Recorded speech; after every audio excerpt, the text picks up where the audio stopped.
We've all seen the violence, and I think the focus, we keep talking about the violence, how it's increasing. We're twice as far as we were this time last year. That conversation needs to end. We know the obvious, right? That there's violence, there's too much violence. We all want it to stop. What we're not seeing are leaders stepping up saying, hey, these are the solutions, whether they work or not, but some things that we can try to help bring some of this violence down. Everyone in Shreveport, Caddo Parish, absolutely should be afraid of the violence. Don't get me wrong, drugs, of course it's a problem. Domestic abuse, of course it's a problem. But at some point, as a community, we have to prioritize. I understand that the police department, the sheriff's office are saying that they're short on their numbers. They don't have enough officers to patrol this, to patrol that. But I think we have to prioritize. We have to decide as a community what's important to us. And I agree with what you said earlier. We all have to come together as a community, not just law enforcement, but the community has to come together to bring solutions to how we can solve some of these drug problems. And I think initially, some of the biggest solutions are having people who are in the community who want to do the work, willing to do the work, to get in front of our so-called community leaders and have our leaders actually listen to them, follow some of their guidance versus just sitting back saying that, hey, there's a problem, what do we do with it?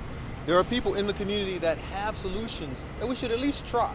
Again, whether they work or not, we won't find out until we at least try, right? And I think that's the initial stages of what we can just start to do and hope that some of this violence goes back down. So the time for talking at the problems. Talking without action is just talk, right? It's just lip service. And that's what we've been getting from our leaders, a bunch of lip service. I'm not going to attack anyone personally. I blame us all, right? I blame those in the community who aren't stepping up to these so-called leaders and saying, hey, I don't want to hear your words, I want to see your actions. I blame those leaders who are just simply saying, oh, I don't have the numbers for this or the numbers for that.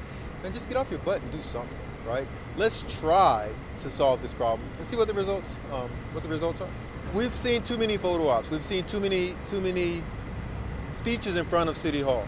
We absolutely need the community leaders, law enforcement, to get into these communities. Literally, keep your gun on your side, I don't care, but get out of your car, walk the streets, knock on doors. Knock on every door until someone says, hey, what are you here for? What can I help you with? Just talk with the community. Again, I've spoken with so many community leaders who have solutions, who have responses to the problems, but law enforcement's not talking to them.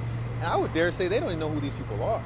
The only way they're going to find out who these community activists are is to get out and actually talk to them and engage them and listen to them. Because again, some solution is better than no solution. And that's what we need. That's what I would like to see here in Caddo Parish.